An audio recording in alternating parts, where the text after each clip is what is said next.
يا خاسم المعروف بالفضل والندى عليك سلام بدوام من الحق. Biographie et la vie de Serigne Khassim Mbacké. Serigne Khassim Mbacké a vu le jour en 1906 à Darou Salam, dans le département de Mbacké de la région de Diourbel, au Sénégal. Il était un saint homme, un être dont l'existence a été une bénédiction de Dieu et une clémence. Un homme qui, de par l'excellence de sa formation et son opinion traitée, a marqué d'une pierre blanche l'histoire du mouridisme. Il était un fils de Serigne Afiya Mbacké al-Imam, frère cadet de Cheikh Ahmadou Bamba Mbacké, et de l'illustre Sokhna Yassine Bousso, fille de Serigne Bousso bi Bousso.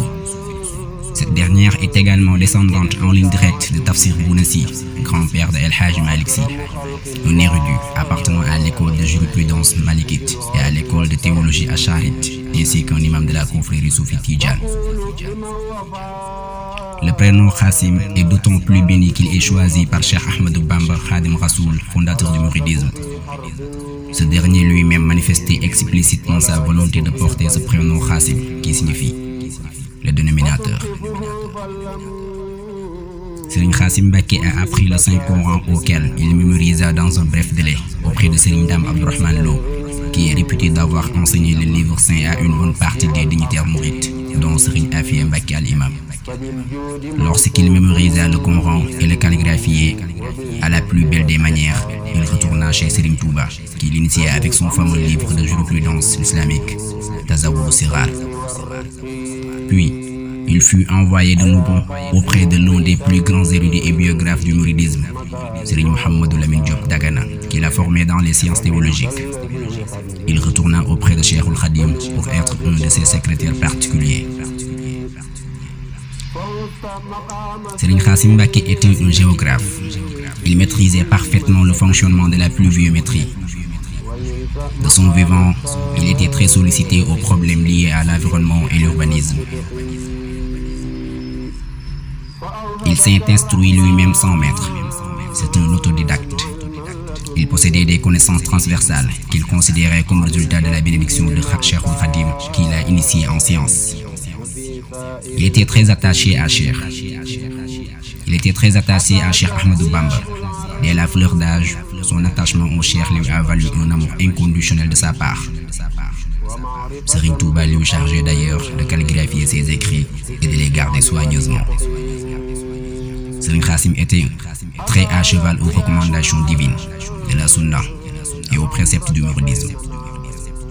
Son intégrité et sa perspicacité ont été fait de lui un modèle qui servait aussi de conseiller à tous les khalifes de Serigne Touba qui ont vécu dans son époque. Après le rappel à Dieu de Cheikh Ahmadou Bamba en 1927, Mame Khassim resta aux côtés de son père Serigne Afiya Mbacké al-Imam, qui lui donna l'ordre d'aller à Tissé, 15 km de Diourbel, où il séjourna peu de temps. Par la suite, il demanda et obtint de son père l'indigal d'aller dans le Saloum, où il s'installa dans le village de Guéguinéo pour perpétuer l'œuvre de Serigne Touba Khadim Rassoul. Il y séjourna peu de temps avant d'aller fonder son propre village Darou Rahman, à 12 km de Guéguinéo. À Darou Rahman, il travaillait, implorait Dieu et aidait les nécessiteux à se retrouver au droit chemin.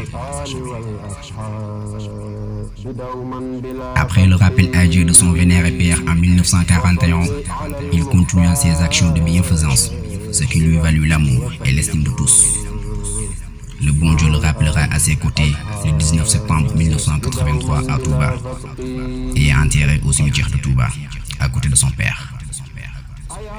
Ses fils étaient, selon nos sources, assez nombreux, machallah, mais ceux, les plus connus, qui ont vécu un peu longtemps sont Serigne Ahmadou Mbacké Khassim, Serigne Abdoul Baqi Khassim, Serigne Habibou Mbacké Khassim, Serigne Fallou Mbacké Khassim, Sokhna Fatimatu bintu Khassim, Sokhna Aminatou bintu Serigne Khassim et Sokhna Seynabou bintu Serigne Khassim.